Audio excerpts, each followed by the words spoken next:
The grand chamber of the Galactic Concordat stretched upward for 300 meters, its walls made of living crystal that pulsed with soft blue light.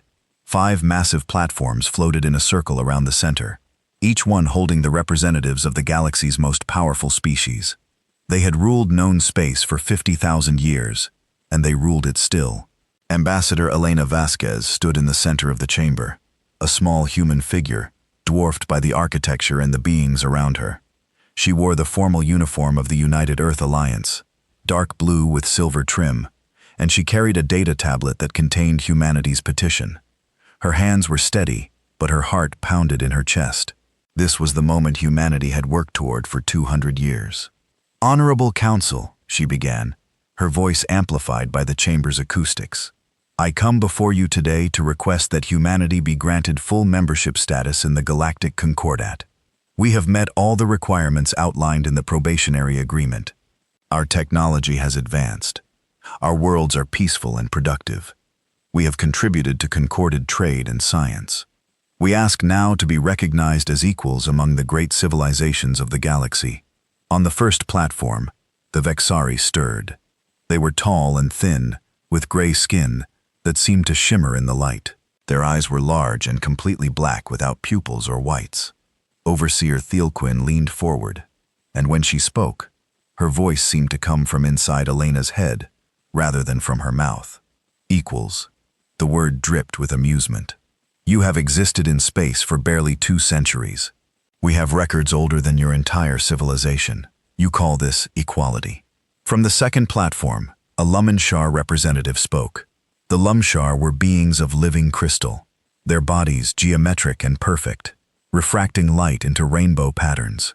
Their voice was like wind chimes, musical but cold. "The human species has shown promise, this is true. But they are young, impulsive. They lack the wisdom that comes with age. They lack much more than wisdom," growled the Krathul general from the third platform. The Krazul were insectoid, their bodies covered in glossy black chitin, with 6 arms and mandibles that clicked when they spoke. General Zether's compound eyes fixed on Elena with obvious contempt. They wage war on themselves. Even now, their own species fights over territory and resources. They are barbarians with starships. Elena felt her face flush, but she kept her voice level. Every species has conflicts in its history. Humanity has learned from its mistakes. Our worlds are united now. We have achieved peace among ourselves. Peace born of exhaustion, not enlightenment, said the Nathan delegate from the 4th platform. The Nathan were amphibious, their blue-green skin glistening with moisture, their large eyes set wide on their broad heads. "Your species reproduces too quickly, consumes too much, and dies too soon to develop true perspective. You live for perhaps 100 of your years. We live for 800.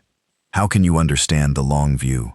The 5th platform held the Archon representative, a being of pure silicon-based life that looked like a metallic sculpture come to life. Its voice was precise and emotionless, like a computer running calculations. Statistical analysis of human behavior patterns indicates a 73.4% probability of cultural instability within the next 5 centuries. Granting full membership status to an unstable species would compromise concorded security. Elena took a deep breath. She had expected resistance, but not this level of unified dismissal. "With respect, Honorable Council, every species you represent was once young. Every civilization had to prove itself. We are asking for the same opportunity you were given." Felquin laughed, a sound like breaking glass inside Elena's mind. "The same opportunity, child. When we joined the Concorded, we brought technology that revolutionized galactic travel. We brought art that inspired worlds. We brought wisdom accumulated over millennia. What do humans bring? Crude fusion drives? Simple AI that barely qualifies as intelligence? Entertainment media that celebrates violence? We bring diversity of thought," Elena said, her voice rising despite her best efforts to stay calm. "We bring new perspectives. We bring—" She stopped suddenly. Something was wrong. Her thoughts felt exposed, like someone was reading a book over her shoulder. She looked up at Thelquin and saw the Vexari's eyes glowing with a faint purple light. "We bring violence," Thielquin said, and suddenly images flooded the chamber. They were projected directly from Elena's mind. Memories that the Vexari was pulling out and displaying for all to see. The Napoleonic Wars, the World Wars, nuclear explosions over cities, terrorist attacks, genocides, police violence. Every dark moment of human history laid bare. "Stop," Elena whispered, feeling violated in a way she had never experienced before. "You have no right, but we have every right," Thiel Quinn said coldly. "The Concorded must know what we are dealing with. And what we are dealing with, honored colleagues, is a species that has killed more of its own kind than any war in Concorded history. They are a plague that spreads across worlds, consuming and destroying. And they dare to ask for equality with us?" The other council members murmured their agreement. General Zether clicked his mandibles in what might have been laughter. The lumen chimed softly, a sound of disappointment. The non-Than delegate blinked slowly, a gesture of pity. The Archon simply calculated its processors humming. Elena felt tears of rage and shame burning in her eyes, but she refused to let them fall. "Every species has darkness in its past," she said, her voice shaking. "The Krath Zul conquered 14 species before joining the Concorded. The Lumen Shark created AI servants, and then abandoned them when they became sentient. The Vexari. Enough." Thiel Quinn's mental voice was like a thunderclap. "You dare judge us? You, whose entire species is barely a footnote in galactic history. The petition is denied. Humanity will remain on probationary status for another 5 centuries minimum. Perhaps by then, you will have evolved beyond your primitive nature." 5 centuries? Elena's voice cracked. "That's 20 human generations." "Exactly," said the Lumenchar. "Perhaps in that time you will learn patience." The council platforms began to rise, the session ending. Elena stood alone in the center of the chamber, her petition rejected, her species humiliated. But worse than the rejection was the laughter. The Nathan were giggling among themselves. The Kratzel were chittering with amusement. Even the Archon seemed to emit a sound that might have been mechanical satisfaction. Telquin's voice echoed in Elena's mind one last time. "Go home, little human. Play with your toy ships in your little corner of space, and be grateful we allow you even that much." Elena left the chamber with as much dignity as she could manage. Behind her, she heard General Zether say to the other council members, "I give them another century before they beg us to manage their worlds for them. They lack the strength to survive on their own." 3 months later, the Krathul military fleet appeared in orbit around New Lisbon, a human colony world on the edge of concorded space.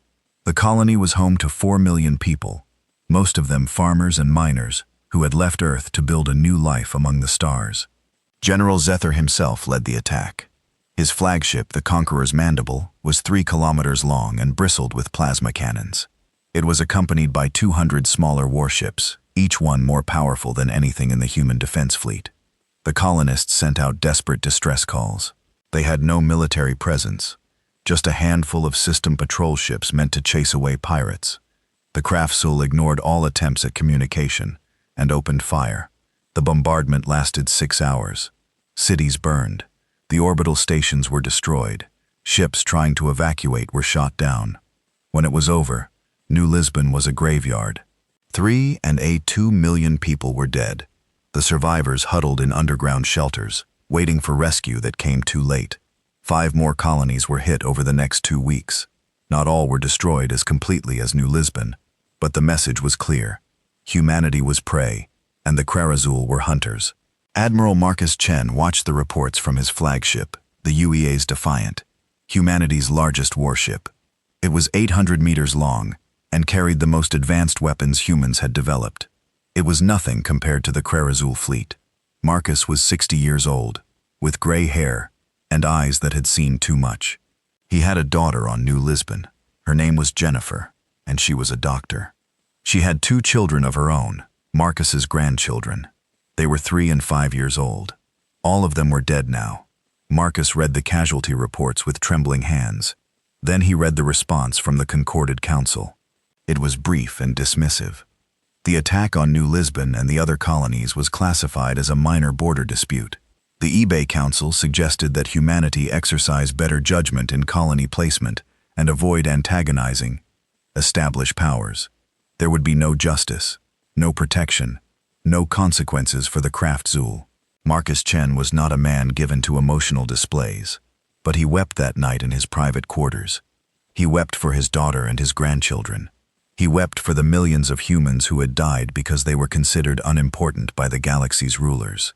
And then, he stopped weeping and started planning. He called a meeting of the Joint Chiefs of Staff, the leaders of humanity's military across all colony worlds. They met via secure quantum communication, their holographic images filling a conference room on Earth. "They've shown us what they think of us," Marcus said, his voice cold and hard. "They see us as insects to be crushed when convenient. The Concorded will not protect us. They will not grant us equality. They will not even acknowledge our right to exist." "What are you suggesting?" asked Admiral Ko Tanaka, commander of the Pacific Fleet. Marcus looked at each of them in turn. "I'm suggesting we stop asking for permission to survive. I'm suggesting we leave the Concordant and its territory entirely. And I'm suggesting we make sure that no one ever again can do to us what the Krathul just did." "That's a declaration of independence," said General Ibrahim Hassan. "They'll see it as rebellion. Let them," Marcus said. "We've tried their way for 200 years. It got us nothing but contempt and corpses. I say we try something different." The vote was unanimous. 1 week later, Ambassador Elena Vasquez stood before the Concorded Council one final time. She delivered a brief message that had been approved by every government on every human world. "The United Humanity Alliance hereby withdraws from the Galactic Concorded. We renounce our probationary status and all obligations under Concorded law. We claim sovereign territory in the systems we currently occupy, and we demand that all non-human ships leave our space immediately. Any violation of our borders will be considered an act of war. We will have no further communication with the Concorded." She turned and walked out before they could respond. Behind her, the council erupted in disbelief and amusement. Velquin's laughter echoed through the chamber. "The children throw a tantrum. How predictable. Let them sulk in their corner. They will come crawling back when they realize they cannot survive without us." General Zether clicked his mandibles in agreement. "I give them 10 years before they collapse from internal conflicts. And when they do, we will be there to pick up the pieces." But humanity did not collapse. Humanity closed its borders, shut down all communication, and disappeared behind a wall of silence. Ships that approached human space simply vanished. Probes sent into the territory returned nothing but static. The Concord's best intelligence agencies could not penetrate what they started calling the Quiet Zone. For 50 years, the galaxy heard nothing from humanity. And in that silence, the greatest transformation in human history began. The Concorded Council had long since stopped discussing humanity. 50 years had passed since the humans had withdrawn into their self-imposed isolation. And in that time, the galaxy had moved on. Trade routes adjusted to avoid human space. The territories humanity once occupied became blank spots on star maps, marked with warnings about the mysterious disappearances of ships that ventured too close. Delquin, now an elder overseer of the Vexari, occasionally wondered what had become of the angry little species. She probed the edges of the Quiet Zone with her telepathic abilities, but found nothing. It was as if humanity had simply ceased to exist. Sometimes she felt a twinge of something that might have been regret, but she dismissed it. The humans had been children playing with technology they did not understand. Their silence was probably the result of some catastrophic war among themselves, or perhaps a plague. Either way, they were no longer the Concord's concern. But behind the wall of silence, humanity was very much alive, and humanity was building. Dr. Sarah Okonkwo stood on an observation platform that floated in the vacuum of space, held aloft by gravity generators that humanity had perfected 20 years earlier. Before her stretched a sight that would have driven any Concorded observer mad with disbelief. She was looking at a planet-sized warship. It was not quite finished yet. The massive sphere was still under construction, with thousands of automated drones and construction vessels swarming over its surface like silver insects. But already, it was 12,000 kilometers in diameter, larger than Earth itself. Its hull was made of quantum-compressed matter, a material so dense that a cubic centimeter weighed as much as a small moon. The surface bristled with weapons batteries, shield generators, and sensor arrays. This was the Prometheus, humanity's first Titan-class warship. And it was not alone. Sarah was 73 years old now. She had been 30 when the Kranzul destroyed New Lisbon. She had lost her brother and his family in that attack. Like millions of other humans, she had channeled her grief into purpose. She had become the chief architect of the Titan project, the single largest engineering endeavor in human history. "Status report," she said into her communication device. The voice of Commander Rebecca Torres came back immediately. Rebecca was stationed on the construction control ship Architect's Dream, coordinating the work of 2 million construction workers and 10 billion automated systems. Prometheus is at 92% completion. Weapon systems are being calibrated. Life support is fully operational. We're on schedule for the first test of the main conversion drive in 3 weeks. "And the others?" Sarah asked. "Defiance is at 87%. Retribution is at 81%. Liberty is at 76%. Horizon is at 72%. All within acceptable parameters. 5 Titan-class warships. 5 planet-sized instruments of war." Sarah sometimes had trouble believing they had actually done it. The plan had been conceived in those dark days after humanity's withdrawal from the Concordat. Admiral Marcus Chen had gathered the brightest minds from every human world and given them a simple directive. Make sure this never happens again. Make sure humanity can defend itself against any threat from any source at any scale. The scientists and engineers had worked for 5 years just to design the Titans. The technology required did not exist, so they invented it. They developed conversion drives that could turn matter directly into energy. Providing essentially unlimited power, they created quantum compression fields that could pack the mass of a small planet into a hole strong enough to withstand anything short of a supernova. They designed weapons that could manipulate space-time itself, tearing holes in reality or crushing ships into singularities. And they had to do it all in secret, behind walls of silence that kept the Concordant from discovering what they were building. The cost had been staggering. Entire star systems were stripped of resources. Asteroid belts were mined to dust. Gas giants were harvested for their hydrogen. 200 human worlds had transformed themselves into industrial centers, every citizen contributing to the project in some way. Children grew up never seeing natural skies, only the metal ceilings of factory habitats. Artists became engineers. Poets became programmers. An entire generation sacrificed normally so that future generations might live in safety. Sarah walked along the observation platform, her magnetic boots keeping her anchored in the zero gravity. Through the transparent aluminum floor, she could see one of the construction zones where workers in powered exoskeletons were installing a weapon battery. Each individual cannon in that battery was 300 meters long. The battery itself contained 1,000 such cannons, and the Prometheus had 500 of these batteries, distributed across its surface. A young engineer named David Park floated up beside her. He was 25 years old, born the year after humanity withdrew from the Concorde. He had never known anything but the Titan project. "Dr. Okonkwo, the neural interface teams are ready for your inspection," he said. Sarah nodded and followed him to a transport pod that would take them inside the Prometheus. The interior of the Titan was a world unto itself. Entire cities existed within the ship's structure, complete with parks, schools, and residential areas. 8 million people would crew the Prometheus when it was complete, and they would live their entire lives aboard the vessel if necessary. The neural interface chamber was located deep in the ship's core. Here, the Prometheus's quantum computer systems connected directly to the minds of specially trained operators who could control the ship's functions with thought alone. It was technology adapted from the Vexuri telepathy, but improved beyond anything the Concordat had developed. 3 operators were already connected, their bodies suspended in transparent tubes filled with oxygenated gel. Neural cables ran from ports in their skulls to connection points on the chamber walls. Their eyes were closed, but Sarah knew they were fully conscious, experiencing the Prometheus as if it were an extension of their own bodies. "How do they feel?" Sarah asked the medical supervisor. "All vitals are normal. Stress levels are acceptable. They report a sense of completeness they never experienced with the smaller training systems." The supervisor smiled slightly. "They say it feels like becoming a god." Sarah understood what they meant. She had experienced the interface herself once with a much smaller ship.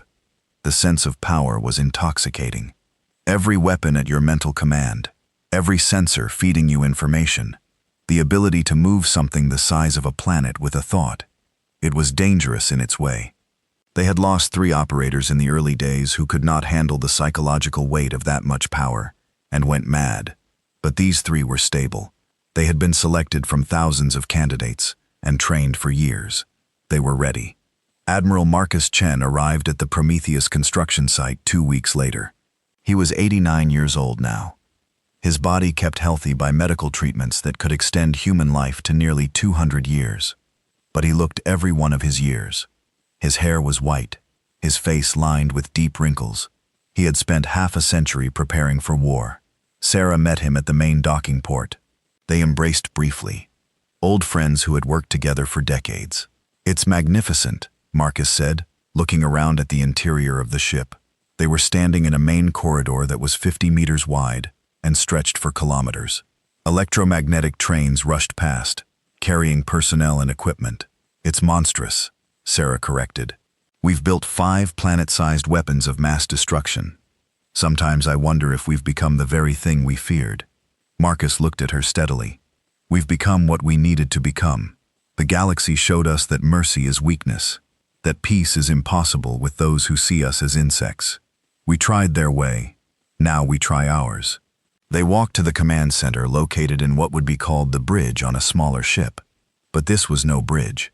It was a chamber the size of a cathedral, with holographic displays showing every aspect of the Prometheus's status. Hundreds of officers worked at stations monitoring systems and running final tests. Captain James Rodriguez stood at the central command platform. He was 45 years old, a career military officer who had volunteered for the Titan program 20 years earlier. He would be the commanding officer of the Prometheus, the first human to captain a planet-sized warship. "Admiral on deck," he called out, and every officer snapped to attention. Marcus waved them back to work. "Status, Captain. Prometheus is ready for final testing, sir. All systems are operational. Crew complement is at full strength. We can begin shakedown cruises whenever you give the order." Marcus nodded slowly. He looked at the main display, which showed a tactical map of human space in the surrounding concorded territories. 50 years of silence, 50 years of building, and now the question that would define humanity's future. What would they do with what they had built? "There's been activity on the border," Marcus said quietly. "Creel scouts probing our defenses. They've been doing it for years, but lately they've gotten bolder. General Zether is still in command of their military. Intelligence suggests he's planning something." "An invasion?" Captain Rodriguez asked. "Perhaps. Or perhaps just another raid like New Lisbon. They think we're weak. They think our silence means we've collapsed or destroyed ourselves." Marcus smiled, but it was not a kind smile. They have no idea what's waiting for them. Sarah felt a chill run down her spine. She had built these ships to protect humanity, but she knew what they were capable of. Each Titan had enough firepower to sterilize a planet. The 5 of them together could annihilate the entire Krathul fleet in a matter of hours. "Are we really going to use them?" she asked quietly. Marcus turned to her, and in his eyes, she saw the ghost of the man who had lost his daughter and grandchildren 50 years ago. "If they give us no choice, yes, we will use them. We will use every weapon, every technology, every ounce of power we have built, because the alternative is extinction." He turned back to the display. "Finish the tests, complete the preparations, and then we wait. If the craft Zool are wise, they will leave us alone. If they are foolish," he left the sentence unfinished. 3 months later, the Prometheus conducted its first deep space trial. The conversion drives powered up, and the massive ship moved for the first time under its own power. It accelerated to 7 light speed in 15 minutes, something no concorded ship could match. Its weapons fired at remote-controlled targets, and those targets simply ceased to exist. The test was a complete success. The Prometheus was operational, and so were its 4 sister ships. Humanity was ready. The question now was whether the galaxy was ready for humanity. In the concorded capital on the crystal world of Axis Prime, General Zether made his decision. 50 years of silence from humanity was long enough. It was time to remind the humans of their place in the galactic order. It was time to show them that the Krath-Zul were still the dominant military power in the galaxy. He assembled a fleet of 10,000 warships, the largest military force the Krath-Zul had ever gathered. It would be a demonstration of power, a lesson to the upstart humans who thought they could hide behind their borders. He gave the order to advance into human space, and with that order, he sealed the fate of his entire species. General Zether stood on the command deck of his flagship, the Conqueror's Mandible, and watched as his fleet assembled. 10,000 warships stretched out in formation, their hulls gleaming in the light of the nearby star. It was the most powerful military force the Krath-Zul had ever assembled. It was, he believed, more than enough to crush whatever pathetic defenses the humans had managed to construct in their 50 years of isolation. "All vessels report ready," his tactical officer chittered. "Jump calculations complete. We await your command, General." Zether clicked his mandibles in satisfaction. The humans had ignored 3 warning messages demanding they open their borders to concorded inspection. They had been given every opportunity to submit peacefully. Now they would learn the price of defiance. "Begin the invasion," he ordered. "All ships jump on my Mark 32 T1 mark." Space rippled and tore, as 10,000 ships activated their faster-than-light drives simultaneously. For a moment, they existed in the strange in-between realm of hyperspace, and then they emerged into normal space, deep within human territory.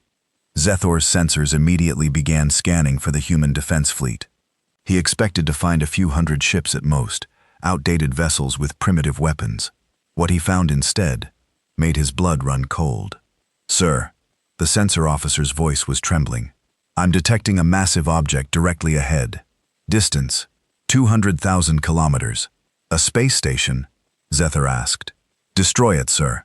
"The size?" "The sensors must be malfunctioning. Its reading is 12,000 kilometers in diameter." Zether felt his confidence waver. "That's impossible. No structure can be that large. Recalibrate the sensors." "Recalibration complete, sir. Reading confirmed. There's something ahead of us." And it's the officer's voice trailed off. "Visual." Zether snapped. The main display activated, and General Zether saw something that would haunt him for the rest of his very short life. It looked like a planet had appeared in front of his fleet, but it was not a planet. Its surface was artificial, covered in geometric patterns of metal and energy fields. Weapons batteries dotted its surface like continents. Energy readings showed power output that exceeded the combined energy production of the entire Krath-Zul homeworld. It was a ship. It was a planet-sized ship. "By the hive mind," someone whispered. Zether's mandibles locked in shock. 50 years. The humans had been silent for 50 years. And in that time, they had built this monstrosity. How? How was it even possible? His communication officer broke the silence. "Sir, we're receiving a transmission. Audio only. Put it through." A human voice filled the command deck. It spoke in concorded standard language, calm and emotionless. "Krath-Zul Fleet, this is Captain James Rodriguez of the United Humanity Alliance warship Prometheus. You have violated human sovereign space. You have 3 minutes to power down your weapons and prepare to be escorted back to the border. Failure to comply will result in your destruction." Zether found his voice. The initial shock was wearing off, replaced by anger. "You dare threaten the Krath-Zul Empire. I command 10,000 warships. You are one vessel, no matter how large. Surrender now, or we will reduce your ship to debris." There was a pause. Then the human voice spoke again, and this time there was something in it. Not fear, not anger, just a cold, hard finality. "You had 50 years, the human said. "You chose poorly." The communication cut off for a moment. Nothing happened. Zether's fleet hung in space. 10,000 warships facing one impossible vessel. Then his weapons officer spoke. "Sir, the human ship is charging weapons." "Energy readings are, sir. I don't understand these readings. The power levels are fire." Zether screamed. All ships opened fire. 10,000 warships unleashed their weapons simultaneously. Plasma bolts, particle beams, kinetic projectiles, and fusion missiles stray across space toward the Prometheus. It was enough firepower to destroy a fleet, to sterilize a planet, to crack open a moon. The weapons hit the Prometheus's shields and simply vanished. The energy was absorbed and dissipated, as if it had never existed. Not a single shot reached the hull. Impossible, Zither whispered. A single point on the Prometheus's surface lit up. It was barely visible against the massive bulk of the ship. Just a small circle of intense white light. From that point, something emerged. It was not a beam or a projectile. It was a distortion in space-time itself, a tear in the fabric of reality. The gravitational lance struck the center of the craft Zulu formation. Space twisted. Ships that were thousands of kilometers apart were suddenly pulled together as gravity went mad. Metal screamed as hulls compressed. Crew members died instantly as they were crushed by forces beyond comprehension. The gravitational distortion spread outward in a sphere, and everything it touched was dragged toward a single point at the center. In 4.3 seconds, 3,000 warships were compressed into a singularity smaller than a marble. Then the singularity collapsed, and there was nothing left but a brief flash of radiation. Silence filled the command deck of the Conqueror's Mandible. Every officer stared at the tactical display in disbelief. 3,000 ships gone. Just gone. One shot. One weapon. Evasive maneuvers. Zither finally managed to scream. All ships scatter formation. Target the weapon points. And the Prometheus opened fire with its secondary batteries. What Zector did not understand, what none of the Concordat species understood, was that the Titan-ass warships were not designed to fight fleets. They were designed to fight planets.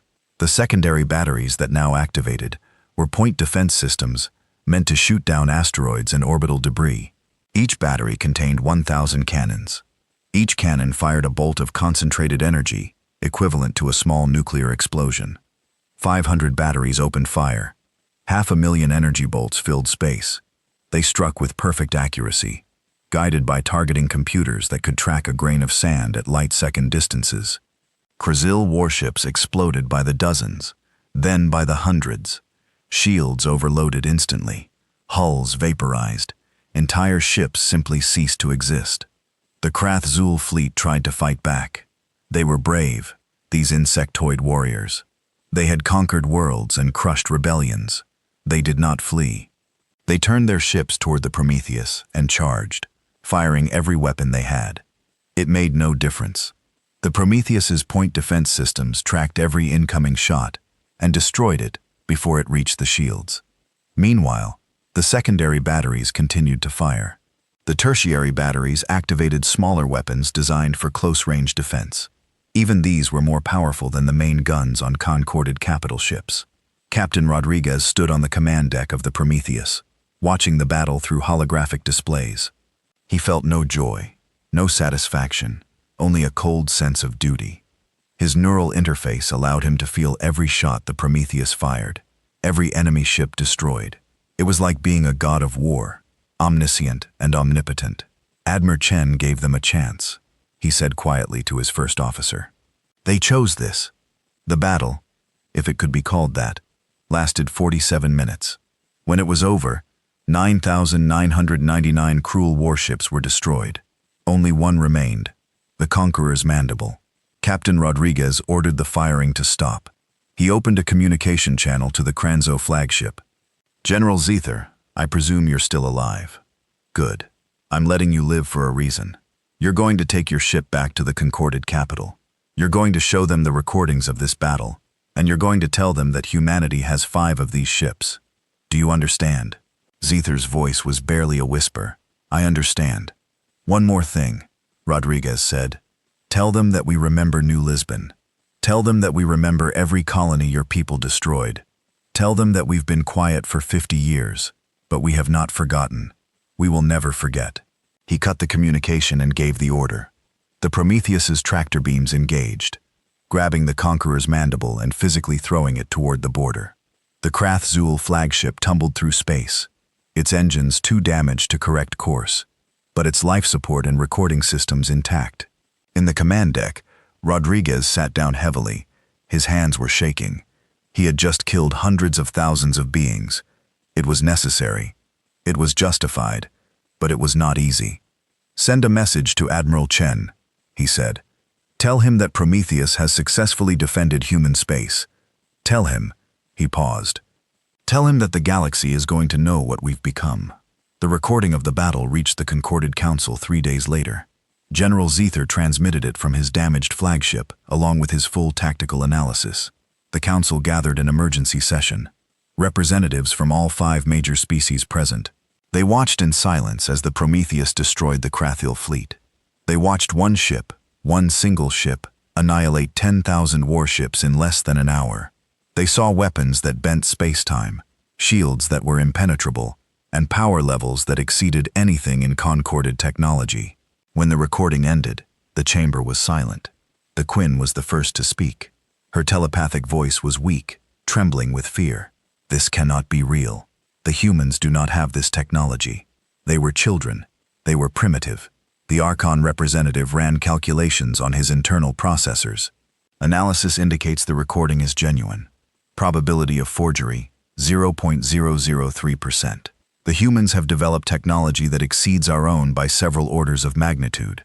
How many of these ships do they have? The Nan delegate asked, his voice barely above a whisper. General Zether's holographic image appeared before them. His body was covered in injuries, his mandibles cracked. The human captain stated, "They have 5. Intelligence analysis suggests this is accurate. We detected construction activity in 5 different star systems before we lost our surveillance network. 5 planet-sized warships," the Lumen representative said, its crystalline voice resonating with something that might have been awe or terror. 5 ships that can each destroy a fleet. What have we created? The Quinn's mental voice was sharp. We created nothing. They built this themselves. She stopped, realization dawning. We created the necessity. We humiliated them. We attacked them. We forced them to become this. The Archon's calculations continued. Probability analysis. If humanity deploys all 5 Titan-class warships against concorded targets, expected outcome is total concorded military defeat within 2 years. Individual species survival probabilities vary, but collective concorded survival, 17%. The chamber erupted in chaos. Representatives shouted over each other, demanding action, suggesting surrender, calling for preemptive strikes. But everyone there knew the truth. They had made a terrible mistake 50 years ago when they dismissed humanity as insignificant. And now humanity had become something more than they ever imagined. Something more powerful. Something more dangerous. The children had grown up and they had teeth. The Concordant was fracturing. In the 2 weeks since the Prometheus had destroyed the Krath-Zul invasion fleet, the carefully maintained unity of 50,000 years was crumbling like sand. The Nithin were the first to break ranks. Their delegation arrived at the edge of human space, aboard a diplomatic vessel painted white, broadcasting peace on all frequencies. They requested permission to enter human territory and were granted safe passage. Within days, they had negotiated a separate peace treaty with humanity, offering full reparations for past grievances and recognition of human sovereignty. They also quietly shared intelligence about concordant military deployments, hoping to prove their sincerity. The Lumen attempted to maintain neutrality, but their merchant fleets began avoiding any routes that might bring them into conflict with human interests. Their representatives spoke eloquently about the need for dialogue and understanding. Though everyone noticed they were simultaneously moving their defensive fleets into position around their core worlds, the Vexari were in chaos. Their telepathic network allowed them to share thoughts and emotions across their entire species. And right now, that network was flooded with fear. They could not sense the Titans. The psionic dampening fields that humanity had developed made the massive warships invisible to telepathy, which was deeply unsettling to a species that relied on mental powers for everything. The Quinn, the elder overseer who had humiliated Ambassador Vasquez 50 years ago, made a desperate decision. She gathered the most powerful telepaths in Vexari space and launched a psionic assault on the human leadership.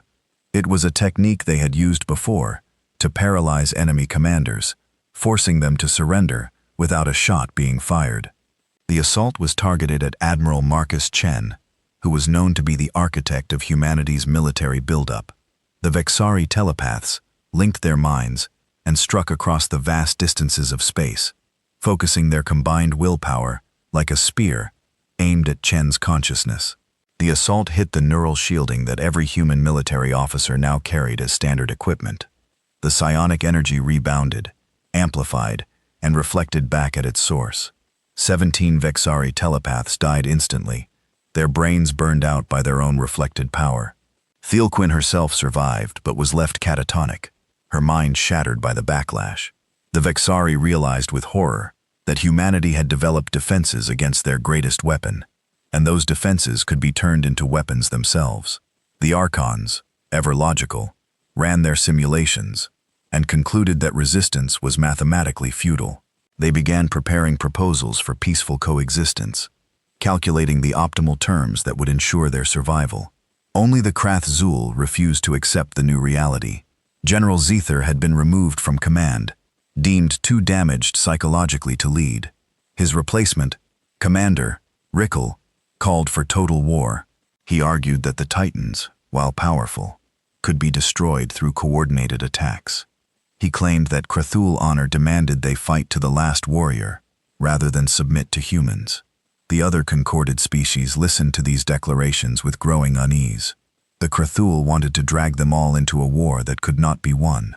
Admiral Marcus Chen watched these developments from his office on Europa Station, humanity's military headquarters. He was 90 years old now, and he knew he would not live to see the end of this crisis, but he would see the next phase. "They're coming," he said to Dr. Sarah Okonkwo, who sat across from him.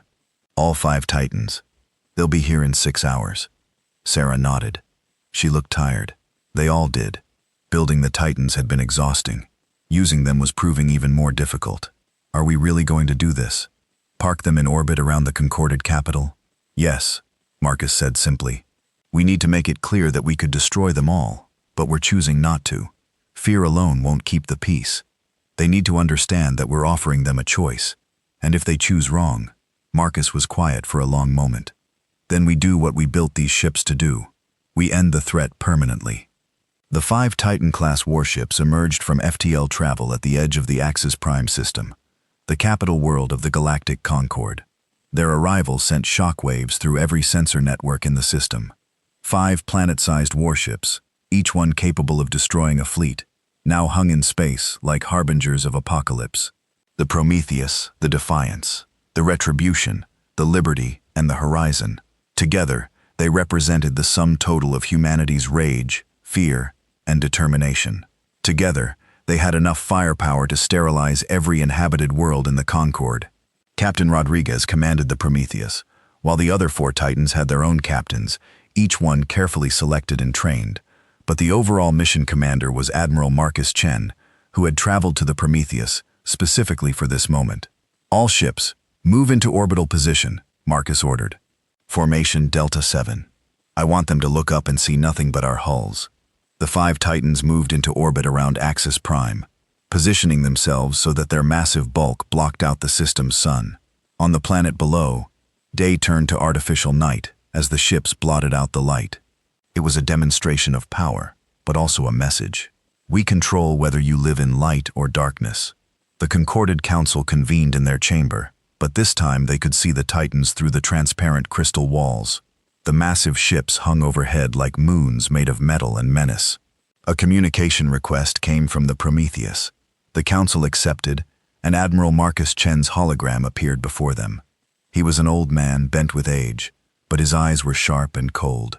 "Honorable Council," he began, and there was bitter irony in the formal address. 50 years ago, you rejected humanity's petition for membership. You called us children. You called us primitives. You laughed at us." He paused, and the silence was deafening. 3 months after that rejection, the Krath Zul destroyed 6 human colonies. Millions of my people died. When we appealed to you for justice, you dismissed it as a minor border dispute. You told us to avoid antagonizing established powers. The council members could not meet his eyes. Even the Archon, who had no emotions, seemed to shrink back from the weight of that accusation. "We learned something important that day," Marcus continued. "We learned that the galaxy respects only strength. Mercy is seen as weakness. Peace is only possible when the cost of war is too high. You taught us this lesson very well," he gestured, and the hologram expanded to show all 5 Titans in orbit. We spent 50 years building these ships. We stripped entire star systems of resources. We turned our civilization into a war machine. Children grew up in factory habitats, never seeing natural skies. Artists became engineers. We sacrificed everything to ensure that what happened to New Lisbon would never happen again. The Nathan delegate spoke up, his voice trembling. Admiral Chen, we have already offered reparations. We seek peace, please. I know, Marcus interrupted. And we accept your offer, Nathan. You showed wisdom, but there are others who have not. His gaze fixed on the empty Krathul platform. Commander Vikstall's hologram appeared there, his mandibles clicking with barely suppressed rage. Human Brixtall said, You may have powerful ships, but you cannot watch every world in the Concorded. You cannot be everywhere. We will find your weakness, and we will surrender the entire Krathzul military leadership for trial, Marcus said, his voice cutting through the threat like a blade. You will pay reparations to humanity for every colony you destroyed. You will reduce your military to defensive forces only, subject to human inspection, or the Krathzul homeworld will become a lifeless rock within the hour. You would not dare, Brixto screeched. You would commit genocide. Marcus Chen's face was carved from stone. You dead, New Lisbon, New Shanghai, New Mombasa, New Damascus, New Salo, New Lagos, 6 colonies, millions of dead. You committed genocide 6 times over, and you faced no consequences. Why should you expect different treatment? The chamber fell silent. The truth was laid bare. The Concordant had allowed atrocities to occur, and now they were facing a species that had learned from those atrocities. But, Marcus continued, and something in his voice softened slightly, we are not you. We will not kill billions of innocents because their leaders are fools. We offer you a choice, the same choice we once asked for. Submit to justice or face destruction, but the choice is yours. Brixto's hologram flickered as he struggled with rage and fear. Finally, he spoke. What guarantee do we have that you will not destroy us anyway? None, Marcus said simply. You have only our word, just as we once had only your word that the Concordant would protect us. We know how much that was worth, but unlike you, we mean what we say. He turned his attention to the full council. Humanity demands the following: full reparations for all destroyed colonies, permanent seats on the Concorded Council with full voting rights, the surrender of all Krathzul military leadership involved in the colony attacks for trial under Concorded law, complete territorial sovereignty for all human space, with violations treated as acts of war, and most importantly, a formal apology from this council for 50 years of contempt and negligence. The Lumen representative spoke, its chiming voice careful and diplomatic. And if we accept these terms, then the Titans return to human space. We establish normal diplomatic relations. We trade. We share technology within reason. We become partners in maintaining galactic peace. Marcus paused. But make no mistake, we will never again be weak. We will never again be vulnerable. These ships will always exist, and if we are threatened, we will use them. Thielquin's successor, a younger Vexaria named Shankar, spoke telepathically. Her mental voice was respectful, lacking the arrogance of her predecessor. Admiral Chen, I must know, when you connected with Elder Overseer Thielquin, during the reflection of our psionic assault, what did you see in her mind? Marcus was quiet for a moment. I saw regret. I saw that she finally understood what she had done to us. I saw that she realized too late that we were not children to be dismissed, but beings worthy of respect. He looked at Shankar. Tell her when she recovers, that we remember both the cruelty and the final understanding. Both will shape how we treat your people. The Archon ran calculations and spoke. The optimal outcome is clear. We accept your terms, Admiral Chen. All of them. One by one, the other species agreed. The Lumenshar, the Nathan, even the Vixari, speaking through Shenar, accepted. Only Vrixtall remained defiant. The Krathul do not surrender. We will never. His hologram vanished. Moments later, a new Krarazul representative appeared, an older general named Thexon. Commander Viktal has been removed from authority. The Krathul accept your terms, Admiral Chen. Our military leadership will surrender themselves for trial. We ask only that our species be allowed to survive. Marcus nodded slowly. That is all we ever asked for ourselves, And unlike you, we will grant it. He looked at each council member in turn. In 3 days, we will send representatives to formalize the treaty.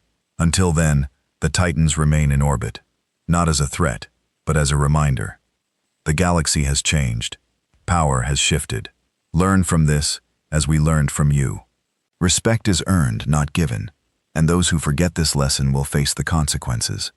The hologram vanished, leaving the council alone in their chamber, overshadowed by 5 planet-sized warships that represented everything they had lost and everything they had never should have taught humanity to become. 10 years had passed since the 5 Titans appeared in orbit around Axis Prime. The galaxy had changed in ways both subtle and profound. Humanity now held 3 permanent seats on the concorded council, their representatives sitting as equals among species that had once dismissed them as primitive children. The Titans still existed, still patrolled human borders, and still reminded every species in the galaxy that humanity had the power to back up their words with overwhelming force. But something else had changed too. The ships were no longer just weapons. They had become symbols of something more complex. Ambassador Elena Vasquez, now 75 years old, walked through the gardens of New Lisbon Memorial Station. The station had been built in orbit around the planet where millions had died 50 years ago. Below, the world was slowly healing, its surface being terraformed once again, though the scars of the Krizol bombardment would take centuries to fully erase. She was meeting with Shankar, the Vexari representative who had replaced the broken Thiel Quinn. Over the past decade, the two had become something that might be called friends, though both were too diplomatic to use that word officially. "Your people are prospering," Shankar said, her telepathic voice gentle in Elena's mind. The human neural shielding was sophisticated enough now that Vexari could communicate telepathically without invading privacy. It was one of many technologies that had been shared in the years since the treaty. "We are," Elena agreed, "though I wonder sometimes at what cost." They stood before a memorial wall where the names of the dead from all 6 destroyed colonies were inscribed in light. Millions of names, each one representing a life ended by violence. "The young ones do not understand," Elena continued. "The children born after the Titans were completed. They see the ships as normal, as just another part of their world. They do not remember what we sacrificed to build them. Perhaps that is good," Shankar suggested. "Each generation should not have to carry all the burdens of the one before." Elena smiled sadly. "Perhaps, but I worry we have taught them the wrong lesson. That overwhelming force is the answer to every problem on Earth." In the Global Assembly building in Geneva, Senator Maria Santos was making the same argument to a chamber full of representatives from every human world. She was 35 years old, born the year after humanity withdrew from the Concorded. She had grown up in the shadow of the Titans and had never known anything else. "We built these ships to survive," she said, her voice carrying across the chamber. "And we did survive. We won recognition. We gained respect. But do we still need them? The Titans cost us immensely to maintain. Every year we pour resources into keeping them operational. Resources that could be used for education, exploration, art, science." An older senator, James Cartwright, stood to respond. He had been a young engineer on the Prometheus construction project 50 years ago. "Senator Santos, with respect, you do not understand what the galaxy is like. The moment we show weakness, the moment we suggest we might decommission the Titans, is the moment someone will test us. The Concord respects strength, only strength. Then we are no better than them," Maria shot back. "We have become exactly what we feared. We have let our trauma define us. Is this what those who died on New Lisbon would have wanted for us to become a society built around weapons?" The debate raged for hours, as it had been raging in various forms for years. Humanity was divided. The generation that built the Titans believed they were necessary. The generation born after believed they had served their purpose and should be retired. Dr. Sarah Okonkwo, now 93 years old and confined to a wheelchair, watched the debate on a holographic screen from her retirement home on Mars. She had given most of her life to the Titan project, and she understood both sides of the argument. "We became what we had to be," she said softly to her nurse, a young woman named Akari. "But we must choose what we remain." Akari looked at the old woman with curiosity. "Do you regret building them?" Sarah was quiet for a long time. I regret that we had to, but I do not regret that we did. Every child who grows up safely on a human world, every person who lives without fear of bombardment from space, they exist because we made hard choices. But yes, it cost us something. It cost us our innocence. It cost us a generation of artists and dreamers who became engineers and soldiers instead. She turned her chair to look out the window at the Martian landscape. The question is not whether the Titans were necessary. They were. The question is whether they are still necessary, and if not, whether we can let them go. The answer to that question came from an unexpected direction. Deep space monitoring stations began detecting anomalies beyond the edge of concorded space. Ships were appearing. Ships from beyond the galaxy. They were not hostile, but they were powerful, and they were numerous. A new civilization had found the Milky Way, and they were curious about the species they found there. The Extragalactic Collective, as they called themselves, made contact with the Concorded Council. They were explorers and scientists, seeking to understand other forms of life. Their technology was advanced, far beyond even the Titans. In some ways, they came in peace, but they came with strength. For the first time in 10 years, the concorded species found themselves united in concern. What if these newcomers were not as peaceful as they claimed? What if their curiosity turned to conquest? The council met in emergency session. This time, when humanity's representatives spoke, the others listened with respect born of memory. Admiral Marcus Chen had died 5 years earlier, passing peacefully in his sleep at the age of 94. His granddaughter, Commander Lisa Chen, now held his old position as Supreme Commander of Human Defense Forces. She was 42 years old, born in the last days before humanity withdrew from the Concorde. She remembered her great-aunt Jennifer, the doctor who died on New Lisbon. The loss was part of her family history, a wound that had never fully healed. The Extragalactic Collective has made no hostile moves, Lisa said to the council, but they have also made it clear they are capable of defending themselves. They have asked to meet with representatives from all major concorded species to discuss potential cooperation. The Unthan delegate spoke up. Should we not show strength? Deploy fleets to the meeting point? No, Lisa said firmly. We should show wisdom. We should remember what happens when we meet new species with contempt instead of respect. She looked directly at Shenar as she said this, and the Vixari representative's mental voice carried agreement. Commander Chen speaks truth. We made this mistake with humanity. We should not repeat it. The Archon ran calculations. Probability analysis suggests that peaceful cooperation with the Extragalactic Collective yields optimal outcomes for all species. However, defensive preparation should be made, in case first contact assessment proves incorrect. It was decided a delegation would meet the collective at a neutral point in space. And to show both goodwill and capability, the Concordant would send one representative from each major species, including humanity. Commander Lisa Chen stood on the bridge of the Prometheus, feeling the familiar connection of the neural interface.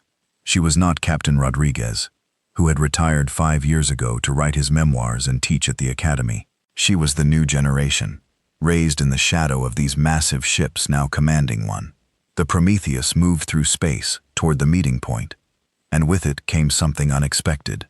The Concordant had asked humanity to bring one Titan as part of the delegation, but they had also sent their own ships not as escorts but as partners.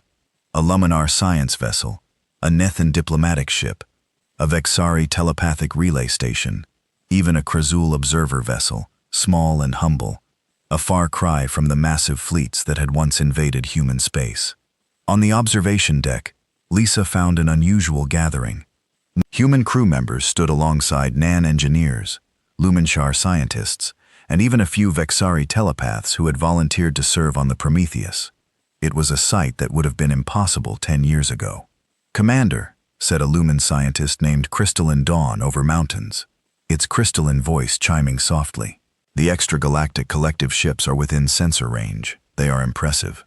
Lisa looked at the tactical display. The Collective had sent 7 ships, each one unique in design, but clearly advanced. They were not as large as the Titans, but they radiated power and sophistication. All crews. This is Commander Chen. We are about to make first contact with the new civilization. I know many of you are nervous. I know some of you remember the old conflicts between our species. But look around you. Look at who stands beside you. We are here together concorded, and humanity, united for the first time, not by fear, but by hope. She paused, choosing her words carefully. My great-grandfather built this ship because the galaxy taught him that only strength mattered. He was right in his time. But perhaps we can teach the galaxy something new now. Perhaps we can show that strength is not just about weapons. It is about choosing when to use them and when to extend a hand instead. The communication systems activated. A voice spoke in perfect concorded standard language, though with an accent none of them had heard before. Greetings, people of the Milky Way. We are the Extragalactic Collective. We come seeking knowledge and friendship. We see that you have great power, represented by the magnificent ship that leads your delegation. We wonder if you will use that power for war or for peace. Lisa took a deep breath. This was the moment, the choice that would define humanity's future, and perhaps the galaxy's. We built this ship for war, she said honestly. We built it because we had to, because we were threatened, and dismissed, and attacked. But we hope to use it for peace. We hope that our strength allows us to be generous, to be wise, to be better than we once were. There was a pause. Then the collective voice spoke again, and there was approval in it. Then we shall be friends. And perhaps together we can explore what lies beyond our galaxies. The meeting that followed would last for weeks. Treaties would be drafted. Technology would be shared. A new era would begin, one where the Milky Way species ventured outward together. On the Prometheus, Commander Lisa Chen looked out at the stars and thought about her great-grandfather, the old admiral who had built these ships out of rage and pain and determination. She thought about all the humans who had sacrificed normal lives to build floating fortresses in the void. We did it, she said softly. We survived. We proved ourselves. And now maybe, just maybe, we can be more than survivors. We can be explorers again, dreamers again. Behind her, Shankar spoke telepathically, her mental voice warm. Your great-grandfather would be proud. He built weapons to protect his people. You are choosing what to do with those weapons now that the immediate threat has passed. That is wisdom, is it? Lisa asked. Senator Santos and her allies want to decommission the Titans. They say we do not need them anymore. And what do you think? Lisa watched the collective ships in the distance, graceful and powerful. I think we need them for now, not as weapons but as reminders. Reminders of what we can achieve when we commit ourselves fully. Reminders of what we paid to earn our place in the galaxy. And yes, reminders to anyone who might forget that humanity will not be pushed around again. She turned to face Shankar. But I also think that one day, when the galaxy has truly changed, when strength is no longer the only language that matters, we might be able to let them go. We might be able to return to being explorers and artists and scientists, instead of warriors maintaining an arsenal. That day will come, Shankar said. Because of what you and your ancestors built, you bought humanity the time and space to choose its own future. What you do with that gift is up to you. Years later, historians would mark this moment as the beginning of the Great Expansion, when species from the Milky Way joined with the Extragalactic Collective to explore the universe together. The Titans remained active for another century, growing older, but still powerful, still present at the edge of human space. Eventually, one by one, they were decommissioned. Not destroyed, but placed in orbit around human memorial worlds, monuments to what humanity had achieved and what it had sacrificed. The Prometheus, the first and greatest, was placed in orbit around New Lisbon, forever watching over the world it had been built to avenge. Children grew up playing in the shadows of these massive ships, using them as playgrounds and museums. They learned the history of how humanity had been dismissed, attacked, and nearly destroyed. They learned how their ancestors had responded by building the impossible. And they learned one final lesson, the lesson that took longest to understand, that the greatest strength is knowing when not to use the power you possess, that wisdom is not the absence of weapons, but the judgment to know when those weapons should remain silent. The galaxy had called them children. Humanity had proven they were wrong. But in doing so, humanity had also grown up, learning that being adult meant more than just having power. It meant knowing how to use it, when to use it, and most importantly, when to set it aside and reach for something better. The Titans had saved humanity from extinction, but humanity, in the end, had saved itself from becoming defined by those weapons. They remained survivors, but they chose to be more than that.